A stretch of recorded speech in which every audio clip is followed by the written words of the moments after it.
Hi hello வணக்கம். நான் உங்களுடைய மியூசிக் குயின் நாட் 7. இன்றைக்கி எனக்கு 1K சப்ஸ்கிரைபர் வந்திருக்காங்க. அதுக்கு ஸ்பெஷலாக நான் இன்றைக்கி சம்பா அவல் பாயாசம் பண்ணலான் இருக்கேன். அதுக்கு என்னென்ன தேவை, என்னென்ன பொருள் வேணும்னு பார்த்துடலாமா? கிளாஸ்க்கு ஒரு கிளாஸ் சம்பா அவல் எடுத்து வச்சுருக்கிறேன். 1.5 டம்ளர் சீனி எடுத்து வச்சுருக்கிறேன். அப்புறம் ஒரு 1/2 லிட்டர் பால் கொதிக்க வச்சுருக்கிறேன். அப்புறம் நெய், தேவையான அளவு நெய், அப்புறம் முந்திரி பருப்பு எடுத்து வச்சுருக்கிறேன். கிறிஸ்மஸ் பழம் கொஞ்சோண்டு, அப்புறம் சால்ட் கொஞ்சோண்டு.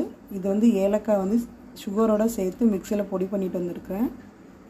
இது பிஸ்தாவும் பாதாமும் பொடிசாக கட் பண்ணிட்டு வந்திருக்கிறேன். இவ்வளோ தான் அவல் பாயாசம் செய்ய தேவையான பொருட்கள். நம்ம இனி ப்ரிப்ரேஷன் ஸ்டார்ட் பண்ணிடலாம். பாயாசம் ரொம்ப ஈஸி தான். இப்போது ஃபஸ்ட்டு நான் அவலை ஒரு தண்ணியில் கலனி பிசைஞ்சிக்கிறேன். ஏன்னா மேலே இந்த நெல்லோட உமிலாம் இருக்கும், அதெல்லாம் போகணும். அதனால் கலனி பிசைஞ்சு எடுத்துகிட்டு வந்துடலாம். கலனி பிசைஞ்சிட்டு வந்துட்டேன். தண்ணி வடிகட்டிட்டு இனி நம்ம இந்த ஒரு வடிகட்டுற பாத்திரத்தில் தட்டி வச்சுக்கலாம். இதை வடிகட்டுற பாத்திரத்தில் நான் தட்டி வச்சுட்டேன். கொஞ்சம் நேரம் தண்ணி வடிக்கிட்டோம். அப்போ தான் அதில் உள்ள அழுக்கு தண்ணிலாம் கீழே போகும். இப்போது ப்ரிப்பரேஷன் ஸ்டார்ட் பண்ணிடலாம். பாத்திரத்தை அடுப்பில் வச்சுட்டேன். பாத்திரம் சூடானது நெய் ஊற்றிக்கலாம். ஊற்றி நட்ஸ் எல்லாம் நம்ம வறுக்கலாம். பாத்திரம் சூடாகிற அந்த ஸ்மெல்லு வருது. இனி நம்ம நெய் ஊற்றிக்கலாம். நெய் ஒரு 3 ஸ்பூன் ஊற்றிக்கலாம். ஊற்றிட்டேன். எல்லா இடத்துலையும் ஈவனாக இது பண்ணி விட்டுறலாம். அப்போ தான் எல்லா பக்கமும் ஒன்று போல் நெய் சூடாகும். நட்ஸ் எல்லாம் நம்ம போட்டுக்கலாம். எல்லாத்தையும் போட்டு ஈவனாக வறுத்து விட்டுறலாம்.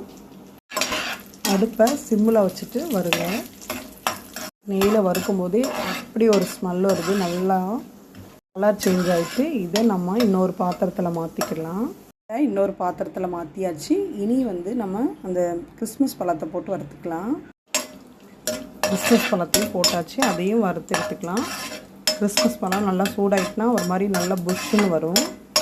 புஷ்ஷுன்னு பார்த்திங்களா, அழகாக. இனி நம்ம இதையும் அதே பாத்திரத்தில் எடுத்து மாற்றிக்கலாம். நட்ஸ் வச்சுருக்கிற பாத்திரத்தில். இனி இது கூட இன்னும் கொஞ்சம் நெய் ஆட் பண்ணிக்கலாம். ஆட் பண்ணிவிட்டு இந்த நெய்யில் நம்ம அதை வாஷ் பண்ணி வச்சுருக்கிற அவலை போட்டு நல்லா வறுத்து விடணும். அடுப்பில் சிம்மில் வச்சுக்கோங்க. இதை போட்டு நல்லா வறுத்து விடலாம். 5 மினிட்ஸ் நல்லா நெய்யிலேயே அது ரோஸ்ட் ஆகி வரணும். எனக்கு 1K ஃபாலோஸ் கொடுத்த என்னுடைய உறவுகள் அனைவருக்கும் ரொம்ப ரொம்ப நன்றி. Family members, friends and relatives எல்லாத்துக்கும் மியூசிக் குயின் சார்பாக என்னுடைய நன்றியை தெரிவித்துக் கொள்கிறேன். நல்லா வறுத்தாச்சு. நல்லா நெய்யும் அவ்வளோ பிரிஞ்சு வர அளவுக்கு வறுத்துருக்கோம். இனி நம்ம இதில் காய்ச்சி வச்சுருக்கிற பாலை ஊற்றிக்கலாம். அப்படியே ஊற்றிக்கோங்க. ஆடையோடையே ஊற்றிருக்கேன். இன்னும் கொஞ்சோண்டு வச்சுருக்கிறேன். இது கூட நம்ம எடுத்து வச்சுருக்கிற சால்ட்டு ஆட் பண்ணிக்கலாம். எந்த ஸ்வீட் செஞ்சாலும் கொஞ்சோண்டு உப்பு போட்டால் தான் இந்த டேஸ்ட் நல்லா தூக்கி கொடுக்கும். ரொம்ப போடாதீங்க, லைட்டாக போட்டுக்கோங்க. நல்லா வேகட்டும். 5 மினிட்ஸ் கூட இல்லை, ஒரு 1/4 மணி நேரம் கூட நல்லா வேக வைக்கலாம். குழஞ்சி வெந்து வரட்டும். கொஞ்சம் ஒரு மூடி போட்டு கூட வேக வச்சுக்கலாம். நானும் மூடி போட்டு வேக வைக்க போகிறேன். மூடி போட்டிருக்கேன். ஒரு 5 மினிட்ஸ் நல்லா வேகட்டும். அப்புறம் எடுத்து கிளறி விடுங்க. 1/4 மணி நேரம் வேக வைங்க. இது பொங்கி வருது. நம்ம அப்படி அப்பப்போ எடுத்து கிளறி விடலாம். சம்டைம்ஸ் அடி பிடிச்சிரும். அதுக்காக தான் பாலோடு நல்லா ஊறி வெந்து வரணும். அப்போ தான் டேஸ்ட் நல்லா வரும். இருக்கிற பாலையும் நான் ஊற்றிட்டேன். கூட கொஞ்சம் தண்ணி சேர்த்து நம்ம வேக விடலாம். தண்ணி சேர்த்துருக்குறேன் ஒரு கிளாஸ் அளவு. நீங்கள் தேவைன்னா இன்னும் கொஞ்சம் தண்ணி நல்லா ஊற்றிக்கோங்க. வேக கட்டி ஆகிடும். அதனால் தண்ணி நீங்கள் எந்த அளவுக்கு உங்களால் சேர்க்க முடியுமோ அந்தளவு சேர்த்துக்கோங்க. நான் இந்த பாத்திரத்தில் அப்படி நெய் விட்டு வறுத்தனால இதிலே வச்சுட்டேன். இல்லைன்னா நீங்கள் பெரிய பாத்திரத்தில் வச்சுக்கலாம். கிண்டி விடுங்க. இது கூட நம்ம இனி சுகர் சேர்த்துக்கலாம். எவ்வளோ தேவையோ அவ்வளோ மட்டும் சேர்த்துக்கோங்க. நாங்கள் நல்லா இனிப்பாக சாப்பிடுவோம். உங்களுக்கு இனிப்பு கம்மியாக தான் வேணும்னா அதில் ஃபுல்லாத்தி போட வேண்டாம். கரையிற அளவுக்கு நல்லா கிண்டி விட்டுறலாம். வெந்து வருது பார்த்திங்களா. இனி நம்ம சிம்மில் வச்சுக்கலாம். இந்த டைமில் நம்ம வறுத்து வச்சுருக்கிற நட்ஸை உள்ளே சேர்த்துக்கலாம். ஃப்ரெண்ட்ஸ், இன்றைக்கி எங்களுடைய ஸ்பெஷல் என்னென்னா அவல் பாயாசம்.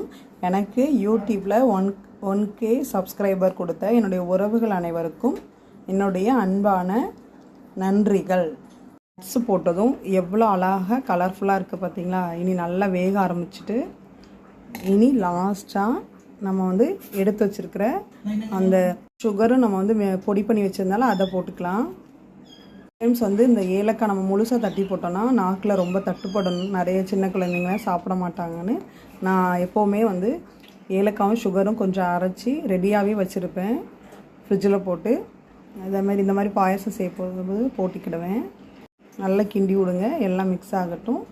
5 நிமிஷத்தில் ஆஃப் பண்ணிடலாம். லாஸ்ட்டாக நெய் ஊற்றிக்கோங்க. பாயாசம் ரெடி ஆயிட்டு.